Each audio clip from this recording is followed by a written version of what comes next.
बड़े प्यार से पीठ पर हाथ लगा कर के बड़े प्यार से बाहों में लेकर के सुदामा को और भगवान अपने महल के अंदर आ गए। आसन पर आकर के बिठाया। किस आसन पर? जहां स्वयं बैठते हैं। आओ मैं सुदामा इस आसन पर बैठो। रुक्मणी अब क्या देख रही हो? सोने का थाल लाओ, लोटे में पानी लाओ, मैं अपने भक्त सुदामा के चरणों को अपने हाथों से धोऊंगा।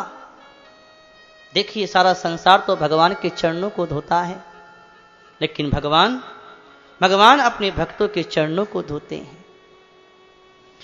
सुशीला कहते हैं रुक्मणी थाल लेकर के आई, लोटे में पानी लेकर के आई और भगवान जैसी सुदामा के चरणों को धोने के लिए बैठे और अपने हाथों में सुदामा के चरणों को पकड़ा। सुदामा के चरणों में कोई खड़ाऊ तो थी नहीं, नंगे पैर आए थे तो उनके चरणों में कांटे लगे हुए हैं। सुदामा के चरणों के कांटों को देख करके भगवान की आंखों में जल भर आया। बीमारियां फटी, कांटे लगे, बुरा हाल है चरणों का। इन हालत देख करके भगवान की आंखों में आंसू भर आए और भगवान इतने रोए कि रोते रोते लोटे का पानी हाथ में नहीं लेते, अपनी आंखों के जल से ही सुदामा के चरणों को धो दिया। कांटे बिन बिन के निकालते हैं। सुदामा की दशा को देखकर के भगवान रोते हैं और चरणों को धोकर के चरणामत का पान कर गए। चारों ओर छिड़क दिया मेरे भक्त का चरणामत है। भगवान बड़े प्रेम से सुदामा का स्वागत करते हैं, प्रेम से मिलते हैं, स्नान कराते हैं, वस्त्र पहनाते हैं, भोजन कराते हैं और बड़े प्रेम से सुदामा के पास भगवान बैठ गए और भगवान ने कहा सुदामा भैया बड़े दिनों में आए हो, तो आप ये बताओ इतने दिन हो गए आपसे मिले हुए, तुमने शादी करी कि नहीं? शादी करी कि नहीं? विवाह? सुदामा जी कहते हैं हाँ कर ली। अच्छा बताओ हमारी भाभी को नाम क्या है? सुदामा जी कहते थारी भाभी को नाम तो सुशीला है। ओहो सुशीला, तब तो हमारी भाभी ने हमारे लिए कुछ ना कुछ तो भेजा ही होगा, लाओ क्या लाए हो? अब तो सुदामा जी संकोच में पड़ गए। राजाओं की सभा, बड़े बड़े आदमी बैठे हैं, सब इस फटा पुराना कपड़ा चावल को देखेगा तो मेरी फजीती और इसकी फजीती दोनों की हो जाएगी। अपने क्यों दो, छिपा लो तो क्या है। चावल की पोटली कंधे पे पड़ी थी, उठा करके बगल में दबा ली और बोले कन्हैया हम गरीब आदमी भैया, हमारे पास कुछ लाने हैं नहीं, हम तो ऐसे ही आए हैं, हमारे पास की क्यों नहीं है। भगवान ने देखा कि देखो पहले भी झूठ बोला था ना, गुरु माता ने चने दिए थे खाने के लिए, जंगल जारों पर लकड़ी काटने के लिए चने दोनों खा लेना, बांट करके दिए अलग अलग। बारिश आई मैंने उसको दे दिए, मेरी भी खा गया, भूख लगी तो, और अपनी भी खा गया और मुझसे कह दी कि चने गिर गए, झूठ बोला। अब फिर झूठ बोल रहा है, देखो लाया तो है लेकिन इसकी बगल में दबा हुआ है, देना नहीं चाहता, देगा भी नहीं, ऐसे इसको छीनना पड़ेगा। भगवान ने उस सुदामा जी को बातों में लगा लिया। देखो भैया ऐसे गए थे, वहां लकड़ी काटने गए थे, वहां पानी भरने गए थे, ऐसे बातें करते करते करते करते भगवान ने एक झपट्टा बगल में मारा और चावल की पोटली को खींच लिया। और चावल की पोटली को जब खींचा खांची हुई, गला सड़ा कपड़ा था, फट गया, चावल गिरने लगे। बस भगवान ने अपना हाथ लगा दिया, एक मुट्ठी चावल की भरी और भगवान खाने लगे। आज तो भगवान को इतना स्वाद आ रहा है कि ऐसा स्वाद भगवान को द्वारका में इतने 56 प्रकार के भोग बनते हैं, कभी नहीं आया जो स्वाद सुदामा के एक मुट्ठी चावलों में आ रहा है। भगवान के उस स्वाद को देख करके उस आनंद में भगवान की आंखों में आंसू भर आए। सुदामा इसके बदले में तुझे क्या दूं, जाओ इस धरती की सारी संपत्ति तेरे नाम करती, सब तुझे दिया। भगवान से फिर भी नहीं रहा जाता, स्वाद बढ़ता जा रहा है, आनंद बढ़ता जाता है। भाव में डूब गए, समाधि में डूब गए, आनंद आ गया। एक मुट्ठी चावल की और भरी और खाने लगे। अब की बार तो और भी स्वाद बढ़ गया। भगवान किसी वस्तु के भूखे नहीं है, चावलों में स्वाद नहीं है, स्वाद तो सुदामा के भाव में है। मेरा कन्हैया खाएगा चावल ले जाऊं। ये भाव है, प्रेम, अपनापन। उस भक्ति और भाव को देखकर भगवान का भाव बढ़ता जा रहा है। और भगवान ने कहा, सुदामा अब क्या दूं? त्रिलोकी की सारी संपत्ति तेरे नाम। अभी भी भगवान से नहीं रहा गया, एक मुट्ठी चावल की और भरी, खाना चाहते थे। रुक्मिणी ने आके हाथ पकड़ लिया। क्या करो जी, सब तो तुमने दे दिया, और क्या दोगे? अकेले अकेले खाते रहोगे क्या? देखें तो निष्काम भगत है, कितनी अच्छी सामग्री लाया है, हम भी तो आपका प्रसाद देखें। रुक्मिणी ने रोक दिया। और उसके बाद में भगवान ने प्रसाद बांट दिया कि सब खाओ। बड़े प्रेम से सबने प्रसाद पाया, बड़े प्रेम से रहे। रात को रुके, प्रातः काल चले। सुदामा जी बोले कन्हैया कि हाँ, कि अब हम चलते हैं। चलते हैं कि हाँ। अरे कहाँ चलते हैं? कि अपने घर जा रहे हैं। अरे देखो भैया, बहुत दिनों में आए हो, थोड़ा और रुको। कि ना, एक दिन का मेहमान, 2 दिन का मेहमान और 30 दिन का बेईमान। हमें बेईमान नहीं बनना, हमें तो जाना है। अच्छा अच्छा, जा रहे सुदामा भैया, तो हमारे परिवार को आशीर्वाद दे के जाइयो। सुदामा जी सोचते थोड़ा बहुत परिवार होगा, ज्यादा से ज्यादा 500-600 पत्नी होंगी, 1000-2000 बच्चे होंगे, और क्या इतने बड़ा परिवार होगा, आशीर्वाद दे देंगे, क्या फर्क पड़े। अब सुदामा जी आशीर्वाद देने बैठ गए। अब लाइन लग गई यहां से, जैसे कि लक्ष्मण झूला मान लो, हरिद्वार तो नहीं, इतनी लंबी 16,108 रानियों की लाइन लग गई महाराज। लंबी लाइन लगी, सुदामा जी आशीर्वाद दे रहे हैं। आई रुक्मिणी, पंडित जी प्रणाम। सुदामा जी कहते सौभाग्यवती भवः। सत्यभामा प्रणाम, सौभाग्यवती भवः, सौभाग्यवती भवः, सौभाग्यवती भवः। अब 1 हो, 2 हो, 1000 हो, 500 तो काम चल भी जाए। इतनी लंबी लाइन, सुदामा जी का हाथ थक गया, तो इस हाथ से सौभाग्यवती भव है, सौभाग्यवती भव है, सौभाग्यवती भव है, सौभाग्यवती भव है। कभी इस हाथ से, कभी इस हाथ से, कभी खड़े कभी बैठे, कभी खड़े कभी बैठे। हे भगवान, किस चक्कर में पड़ गए, भले आशीर्वाद देने बैठे। अब करते करते सुदामा जी थक गए, हारे दुबले तो हैं ही पंडित जी। अब उनके अंदर सौभाग्यवती भवे नहीं निकलती। अब क्या निकलती है? अब तो भवे भवे भवे भवे, लेकिन भवे नहीं कटी। और सुदामा जी ने आवाज लगाई, कन्हैया कि हाँ। अरे भैया इधर तो आओ। आ गए, कहो क्या बात है। सुदामा जी बोले, कन्हैया ये तो बता दे कितनी और है। भगवान ने कहा अभी तो लाइन बराबर चल रही है, बहुत है।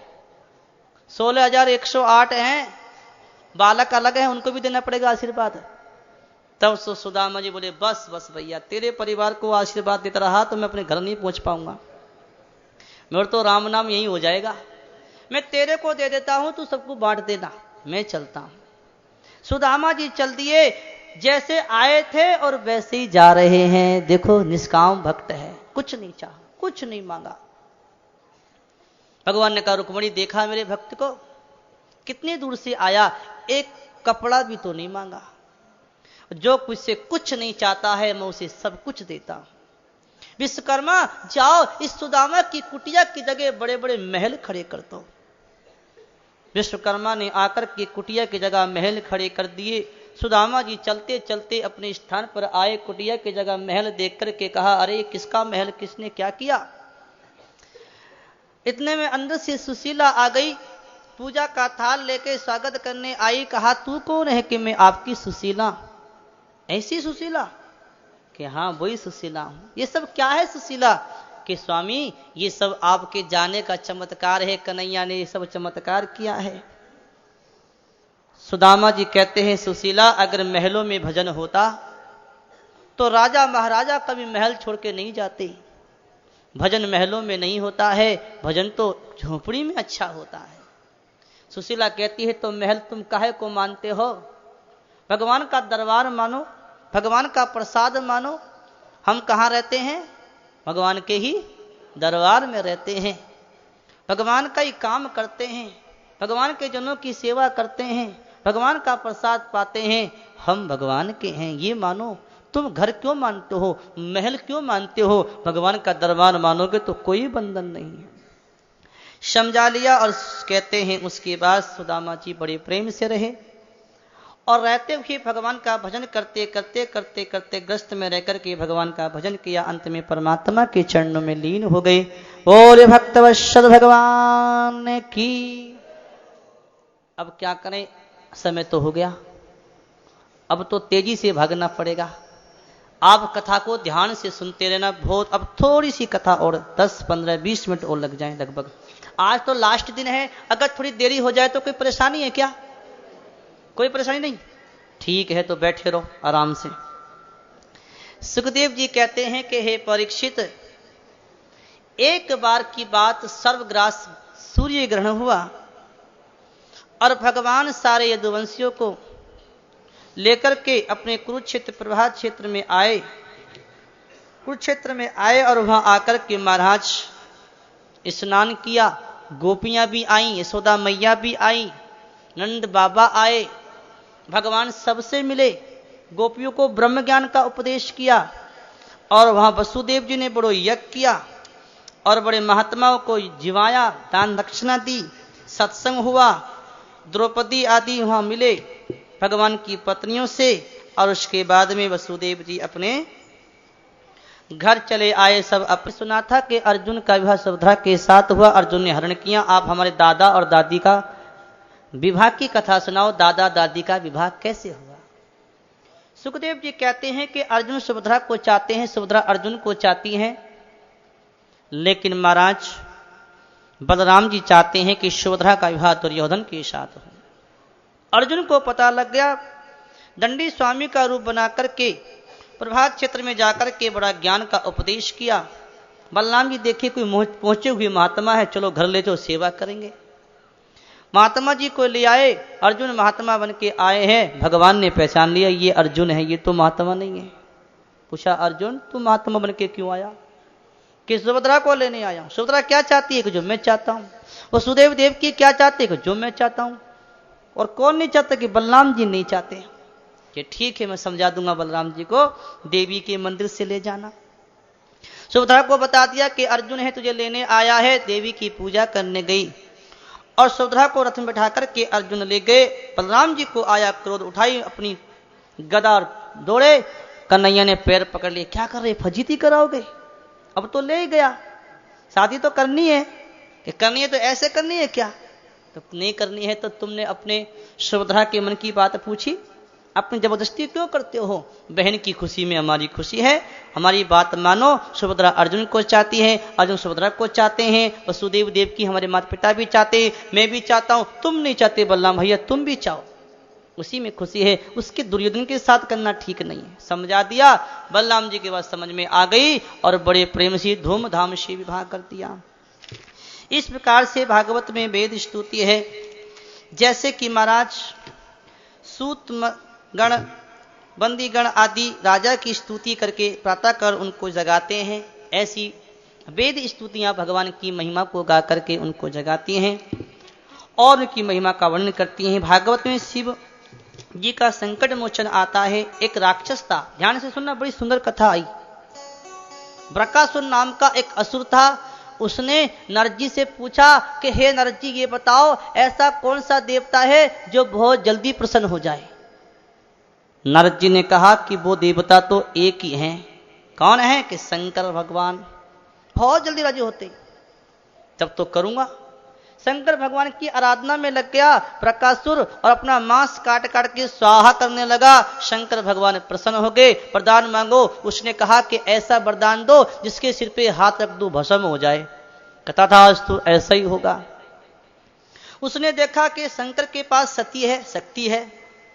अगर शंकर को भस्म कर दूं तो शक्ति मुझे मिलेगी, मैं शक्तिमान हो जाऊंगा। शंकर के ऊपर हाथ रखने दौड़ा। शंकर जी देखे ये क्या करता है भैया, कि तुम्हें भस्म करूंगा। अरे हमारी विद्या हमारे ऊपर, कि यही तो प्रयोग करने का उपाय है। शंकर जी भागे, भस्मासुर पीछे पीछे भागा। भागते भागते भागते भागते शंकर जी भागते जा रहे हैं। श्री हरि ने देखा आज तो शंकर पे संकट आ गया, हमें दूर करना पड़ेगा। भगवान श्री हरि ब्रह्मचारी के रूप में आ गए, बीच में प्रकट हो गए और कहा, अरे भस्मासुर जी रुको, कहां जा रहे भागे भागे? कि शंकर के सिर पे हाथ रख के भस्म करूंगा। क्यों? ये शक्ति तुम्हें कहां से मिली? कि ये शक्ति शंकर से मिली। अरे राम राम राम, अगर शंकर में शक्ति होती तो भागते ही क्यों? जब उसमें शक्ति नहीं तो तुम्हें क्या शक्ति दे सकता है? वो तो खुद ही पागल है। संसान की राख लगावे, गले में सांप बिच्छू खेले। क्या ऐसे आदमी की बात विश्वास कर लिया? कुछ नहीं रखा है। अगर विश्वास नहीं होता प्रकाशुर जी, अपने सिर पे हाथ रख के देख लो। तुम कैसी बात करो, मैं भस्म हो जाऊंगा? कि ना, एक तरीका बताऊं। क्या? कि तू हाथ ऊपर से लेके आ, जब तेरा माइंड गर्म हो जाए तो हटा लेना। अब कोई आग थोड़ी जो माइंड गर्म हो जाएगा। उसके बाद जच गई, उसने अपना हाथ किया और भगवान ने कहा नीचे ला। कि लाया। गर्म हुआ क्या माइंड? के नहीं? की कोनी होवे महाराज। क्या और लेके आ? कि नहीं हुआ। अरे मैं पहले कहता था इसके वरदान में कुछ नहीं रखा है, देख ले माइंड भी गर्म नहीं होता तो जलेगा क्या? मेरी बात मान के देख ले, रख ले। और ऐसे जब कहा, भस्मासुर ने अपना हाथ सिर पे रखा। सिर पे हाथ रखते ही भस्मासुर भस्म हो गया। सारे देवता जोर से धुंधुमियां बजाए। बोले आनंद कंद भगवान की। शंकर का संकट दूर हो गया। इस प्रकार से ये भगवान की सुंदर लीला है। 3 देवताओं ने विचार किया। 3 देवताओं की परीक्षा करने का विचार ऋषियों ने किया कि ब्रह्मा विष्णु महेश, इन तीनों देवताओं में सबसे श्रेष्ठ कौन सा माना जाए? वैसे तो तीनों ही श्रेष्ठ हैं, लेकिन फिर भी परीक्षा तो कर लें। चलो, कौन जाएगा? भृगु जी कहते मैं जाऊंगा। भृगु जी गए ब्रह्मा जी के पास, चरणों में प्रणाम नहीं किया, ऐसे ही जाके बैठ गए। ब्रह्मा जी को क्रोध आ गया। देखा इनको क्रोध आता, ये ठीक नहीं है। वहां से गए शंकर जी के पास, जाके बैठ गए, कुछ प्रणाम ही नहीं किया। शंकर जी ने कहा आओ भृगु जी आओ, हमारे हृदय से लग जाओ, बहुत दिनों में आए हो, प्रणाम प्रणाम करने लगे। हृदय से लगाना चाहते नहीं लगे, और क्या बोले? तेरे साथ शमशान की राग लगा ली, सांप बिच्छू तेरे गले में, हम तेरे साथ नहीं मिलते। ऐसी बात कही तो शंकर को क्रोध आ गया, मुझको ऐसे कहते? सती ने कहा बस सावधान हो जाओ, तुम फेल हो गए। देखा इनको भी क्रोध आता है, यहां से चलो। अब कहां गए? बैकुंठ में गए। भगवान नारायण सो रहे थे, विश्राम कर रहे थे। मैया लक्ष्मी चरणों को दबा रही थी। गए और जाकर के भगवान सो रहे हैं। भृगु जी ने जाकर तेजी से गए, दौड़े दौड़े गए, तेजी से जाकर के भगवान की छाती में जोर से लात मारी। जैसी लात भगवान की छाती में विष्णु की मारी, भगवान विष्णु उठ करके बैठ गए और भृगु जी के चरणों को पकड़ लिया और बड़े भाव से बोले, भगवान हे ब्राह्मण, हे भृगु जी, मेरी छाती तो लोहे की तरह बड़ी कठोर है, तुम्हारे कोमल कोमल चरण हैं, कि तुम्हारे चरणों में ठेस तो नहीं आ गई? आपको कोई पीड़ा तो नहीं हो रही? इस भाव को देखकर के भृगु जी की आंखों में जल भर आया कि वास्तव में विष्णु बहुत श्रेष्ठ हैं। उनकी महिमा को गाते हुए सब संतों में गाया, लात को भी सहन किया है। ऐसी सुंदर कथा महाराज। तीनों देवताओं की परीक्षा हुई। इसके बाद में भागवत की कथा बड़ी सुंदर है। आगे की कथा 11वें स्कंद की बताते हुए कहते हैं, सुखदेव जी कहते हैं कि भगवान के यदुवंश को ब्राह्मणों का श्राप हो गया और उस श्राप से सारे यदुवंश का संहार हो गया। राजा परीक्षित ने कहा कि ये बात हमें पूरी विस्तार से सुनाओ कि भगवान के वंश को ब्राह्मणों का श्राप कैसे हो गया। सुखदेव जी कहते हैं कि पिंडारक क्षेत्र में भगवान से मिलने के लिए ऋषि मुनि महात्मा आए थे और वहां पर बैठे भजन कर रहे थे। भगवान के बालक वहां खेल रहे थे। खेलते खेलते बच्चों के मन में क्या आई कि चलो महात्माओं से थोड़ी मजाक कर लें। शाम को गर्भवती स्त्री बनाकर के महात्माओं के पास ले गए। महात्माओं से मजाक नहीं करनी चाहिए, कर ली। गर्भवती स्त्री बनाकर शाम को ले गए और बोले, महाराज बताइयो, ये स्त्री गर्भवती है, इसके पेट से लड़का होगा कि लड़की? महात्माओं ने देखा ये तो शाम है, हमारे साथ मजाक कर रहे हैं, हंसी करने आए। क्रोध आ गया महात्माओं को, श्राप दे दिया कि जाओ, इसके पेट से लोहे का मूसल पैदा होगा और तुम्हारे यदुवंश का नाश करेगा। बालक घबरा गए, पेट को खोल करके देखा तो लोहे का मूसल पैदा हो गया। बालक घबरा करके राजा के पास आए, महाराज ये लोहे का मूसल, इसको समाप्त करो। घिसा, चूरा करके समुद्र में डाल दिया। पाल पे आके एरका नाम की घास बन गया। एक छोटा टुकड़ा लोहे का बचा, समुद्र में डाल दिया, उसको मछली निकल गई, उस मछली को पकड़ा, पेट फाड़ा, उसके अंदर लोहे का टुकड़ा निकला और वो टुकड़ा महाराज लोहार को दे दिया। जरा नाम का बहलिया था, उसका तीर टूट गया था, उसने लोहार से कहा भैया कोई टुकड़ा लोहे का हो तो लगा दो, वही टुकड़ा उसमें लगा दिया। होनी तो होकर ही रहती है, बच नहीं सकते। भगवान को कोई समाचार नहीं दिया। उसके बाद में कहते हैं वसुदेव जी के पास नरद जी आए हैं। नरद जी ने आकर के जनक महाराज और 9 योगीश्वर का संवाद सुनाया। 9 योगीश्वरों ने आकर के जनक जी को भागवत धर्म का ज्ञान दिया है। देवता भगवान के पास आए हैं और भगवान से बोले कि प्रभु अब आपके चलने का समय हो गया, 125 साल की आपकी उम्र हो गई, अब आप चलो। भगवान ने कहा कि अभी मेरे यदुवंश का संहार नहीं हुआ है, यदुवंश बलवान है, जब तक इसको नहीं संहार हो जाता तब तक नहीं आऊंगा, आप चलो, इसका संहार होगा और मैं आ जाऊंगा। देवता चले गए और उद्धव जी भगवान के पास आए। भगवान के जाने की बात को सुनकर के उद्धव जी दुखी हो गए और कहा प्रभु बड़ा दुख हो रहा है, मुझे कुछ ज्ञान दो। तब भगवान ने उद्धव जी को दत्तात्रेय जी महाराज और यदु महाराज का संवाद सुनाया। यदु जी महाराज घूम रहे थे और घूमते घूमते घूमते घूमते क्या देखा, कहते हैं घूम रहे थे तो दत्तात्रेय जी महाराज को देखा, एकदम अवधूत संत महापुरुष को देखा। पूछा महाराज आपको ऐसा उत्तम ज्ञान यहां जंगल में पड़े पड़े कहां से हो गया, जी ना कोई चिंता, ना कोई भय, ना कोई शोक, ना कोई। कहते हैं दत्तात्रेय जी महाराज के यदु जी मैंने अपने जीवन में 24 गुरु बनाए। गुरु का अर्थ क्या है, गुरु किसे कहते हैं? गुरु का अर्थ यह है कि जिससे अज्ञान रूपी अंधकार मिट जाए और ज्ञान का प्रकाश प्रकट हो जाए, वही गुरु। केवल फूंकने से नहीं हो जाते, गुरु का ज्ञान हो, ज्ञान से गुरु है। किसी की क्रिया से, स्वभाव से अगर ज्ञान ले लिया हमने, वो हो गया गुरु। दत्तात्रेय जी ने कोई उनके पास नहीं गए और उनको पता नहीं कि हमारा कोई चेला भी है, और ज्ञान ले लिया, उनको गुरु मान लिया। दत्तात्रेय जी कहते हैं कि मैंने अपने जीवन 24 गुरु बनाए, पृथ्वी वायु आकाश जल अग्नि चंद्रमा सूर्य कबूतर अजगर समुद्र पतंग भौरा हाथी शहद निकालने वाला हरिण मछली पिंगला वेश्या कुक्कर पक्षी कुआरी कन्या बालक बाण बनाने वाला सर्प मकड़ी भृंगी कीट, इस प्रकार से कहते हैं मैं 24 गुरु बनाए और मैंने पृथ्वी से ज्ञान लिया। अब ध्यान से सुना, छोटी सी कथा है, 24 गुरु की बड़ी ध्यान से सुनना। कहते हैं दत्तात्रेय जी कि मैंने पृथ्वी से ज्ञान लिया कि पृथ्वी के ऊपर कितना भी उत्पात करो, कितने कितने उत्पात करो, और पृथ्वी ऐसी होती है कि मां की तरह वो एकदम क्षमा कर देती है और धैर्य रखती है, और उसके ऊपर के जो पेड़ होते हैं वो दूसरों के लिए होते हैं, परोपकार के लिए होते हैं। इसलिए साधक को भी मन में धैर्य रखना चाहिए, क्षमा करना चाहिए और अपने जीवन में परोपकार, दूसरों के लिए जीना, अपने लिए कोई जीना नहीं, दूसरों के लिए जीना चाहिए, परोपकार में लगना चाहिए।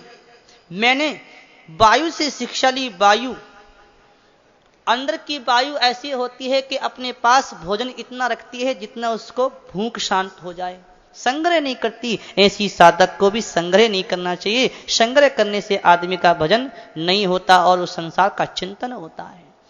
बाहर के वायु से मैंने शिक्षा ली कि बाहर का वायु कैसा होता है, कभी एक जगह नहीं टिकता, चलता ही रहता है।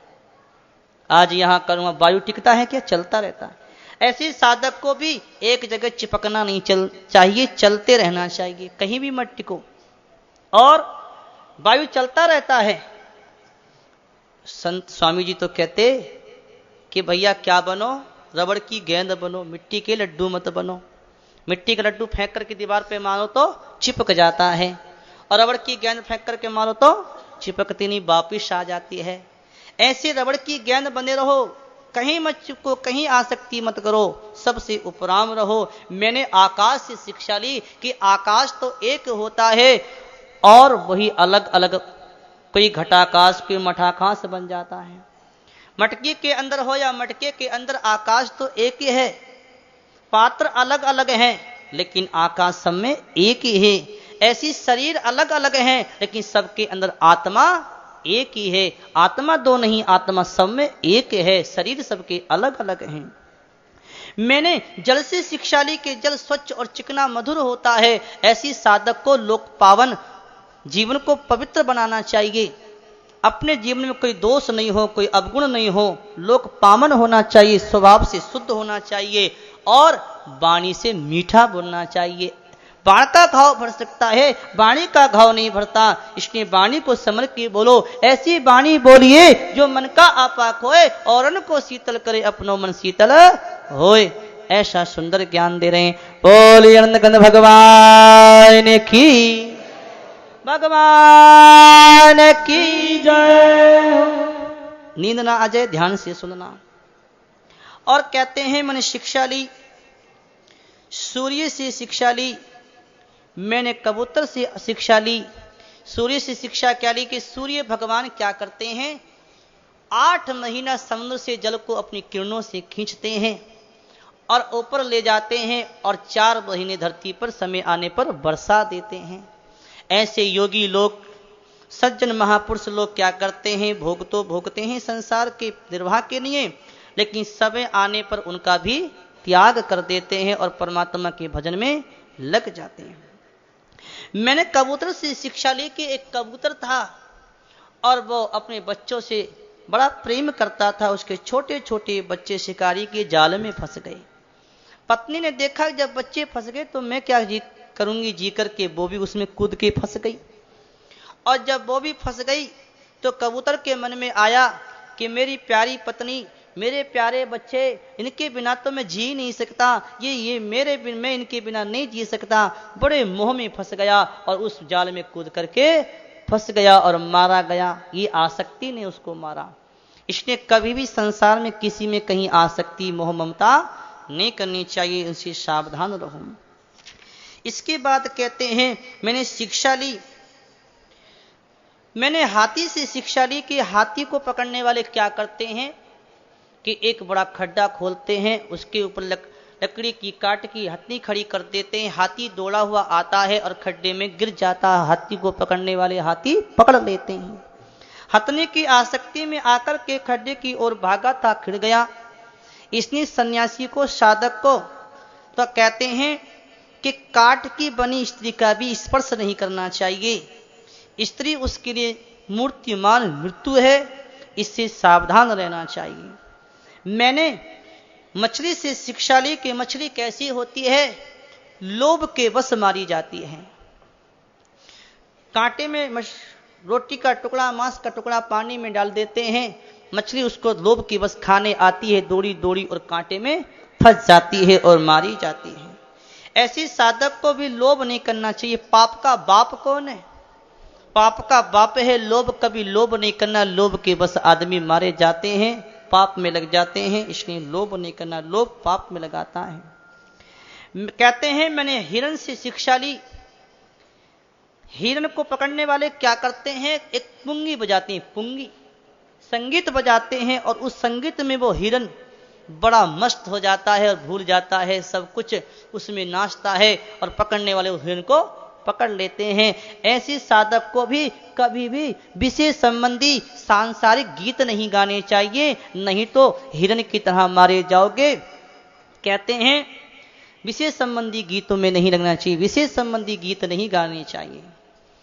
कहते हैं कि हरणी के गर्भ से पैदा हुए ऋषि श्रृंग मुनि स्त्रियों का विषय संबंधी गाना बजाना नाचना देख करके और उनके बस हो गए और उनकी कठपुतली बनकर के नाचने लगे। विषय संबंधी गीत नहीं सुनने चाहिए। इस प्रकार से महाराज ये 24 गुरु की कथा सुनाते हुए कहते हैं कि एक बार की बात, मैंने कुंवारी कन्या से शिक्षा ली। मैं जा रहा था, एक कन्या को देखने वाले आए